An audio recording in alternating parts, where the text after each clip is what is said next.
The other day, I accidentally found perhaps the most intelligent critter in the ocean.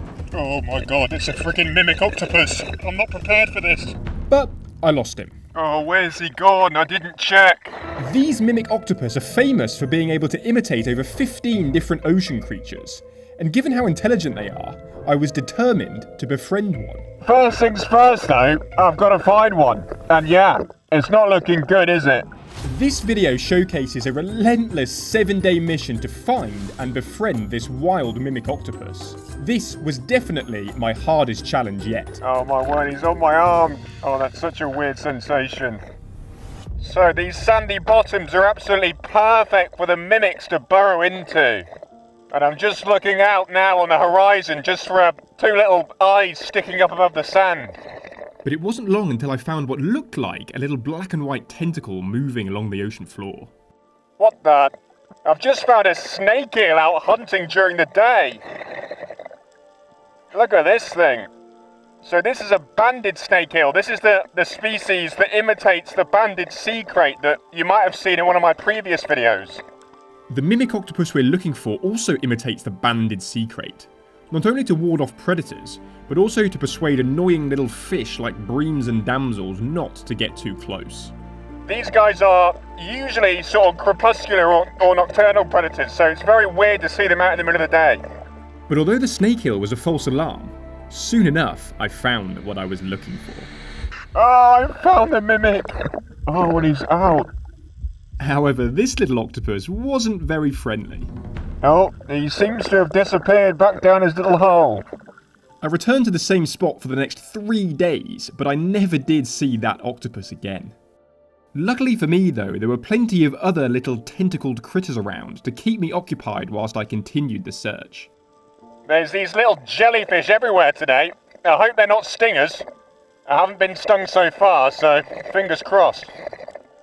So, we've got 3 mounds of sand here. Number 1, number 2, number 3. Spot the odd one out. How about now? So this mound here is actually a cuttlefish. He's so camouflaged, how cool is that? Oh, he's just reared up. He's not very happy with me. Flounder, of course. Oh, we've got a friendly one. A friendly flounder. So these flounders are another species that the mimic octopus imitates to avoid predation, and they're almost always in flounder mode when moving across the sandy bottom. Unless of course they feel they've been spotted, when they then go into venomous lionfish mode to convince predators they're not edible. It makes a lot of sense for the mimic to copy the flounder, given how well these fish have mastered the ability to blend into the mucky substrate. This little mimic octopus was not going to be easy to find. It's kind of hard to spot him when you've got all these algae leaves popping up, because that's exactly what the mimic looks like. I've just got to look for one that looks a bit out of place. But after coming up empty-handed after multiple dives, it was time to change tactics. So guys, it's night time and we're going to go and look for the mimic octopus again. Just looking out into the horizon to see if we can see one sticking up. Oh, actually, I can see an octopus. Whoa, what are the chances of that? Look at this guy. I couldn't have scripted that more perfectly if I tried.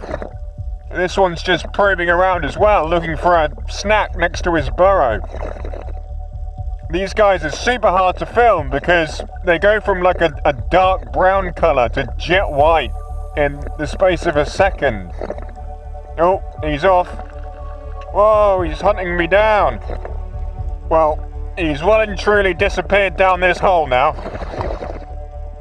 I thought we were getting on, but apparently not. It didn't matter though, because despite accidentally starting a little dance party on the reef, there were cephalopods absolutely everywhere. Now, I've just found a big octopus.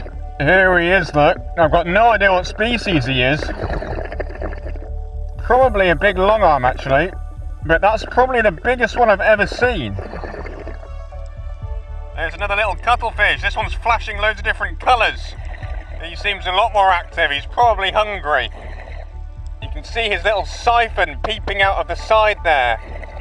I think they use this for obviously moving around, but they also use it for sifting through the sand and burying themselves. And they have this awesome W-shaped eye. He's just burying himself in the sand now. I see another octopus.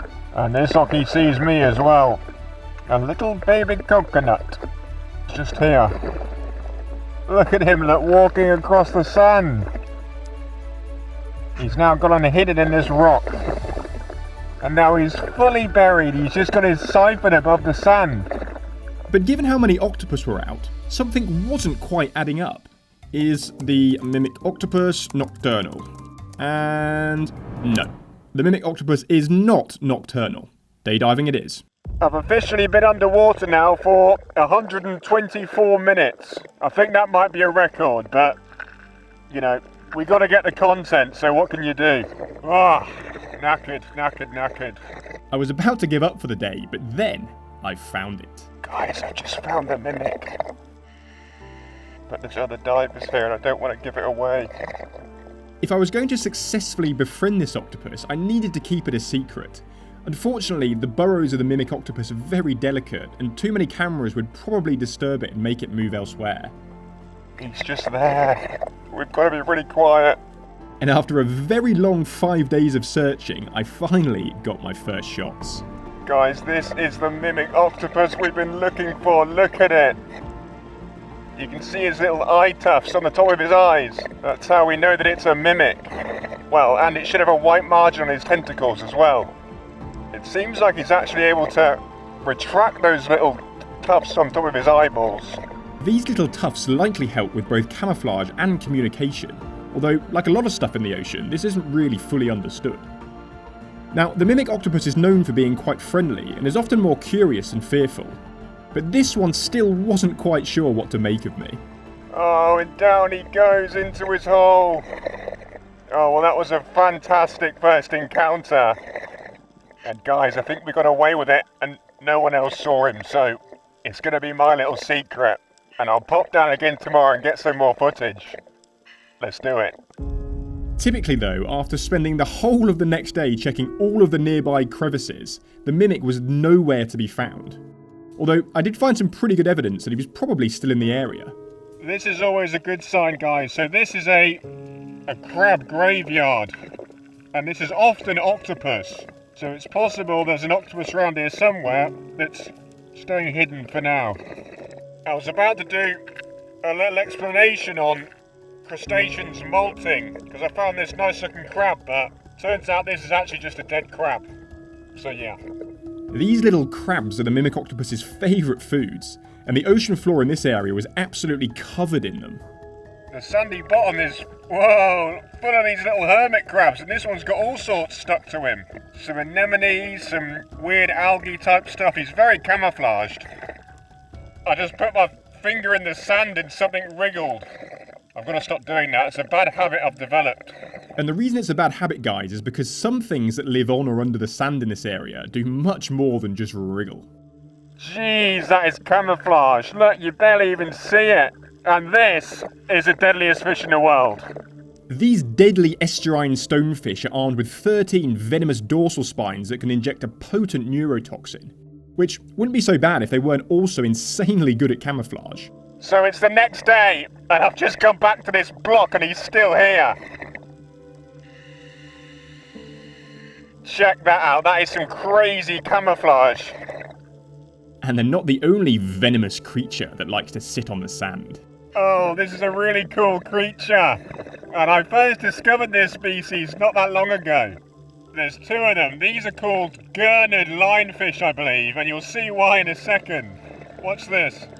Whoa, look at those fins. There's a second one here, look. It's a lionfish, but it has the pectoral fins of a gurnard. How strange is that? Lionfish and gurnards are very different, so it's not like this is the result of some weird hybridization. I'm sure for a lot of you watching that are divers, that's probably a new species. It's very cool. Oh hey, check out this little juvenile blue-spotted stingray. This one's tiny. And you can see his tail spine, or tail barb, just there. There's quite a lot of those juvenile blue-spotted stingrays around here, and I think this might be a sort of nursery area for them. And this is how good their camouflage can be. That one is basically invisible. You can just see its tail. Yeah, you wouldn't want to land on that accidentally. I kept searching late into the evening, but the mimic was nowhere to be seen. As the sun went down though, a big green turtle came into the shallows to feed on the seagrass, and a couple of juvenile cowfish were busy digging around in the sand looking for a meal. Until they saw me, of course. Oh, he's in full speed reverse currently.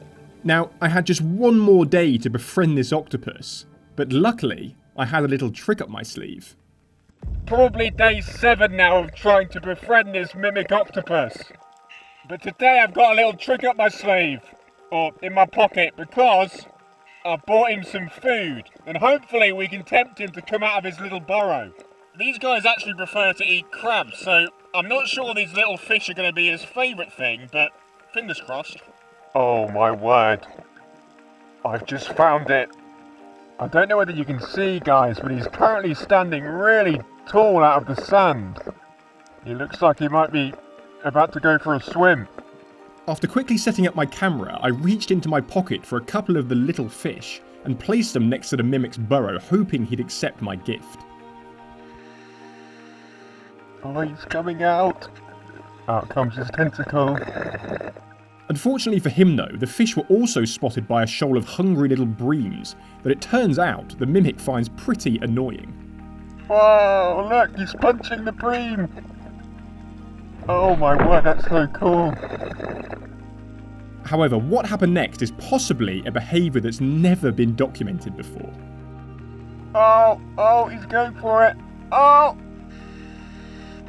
yes. How cool is that? He's just grabbed it. Oh, that's so cool. Oh, the breams don't know what to do with themselves.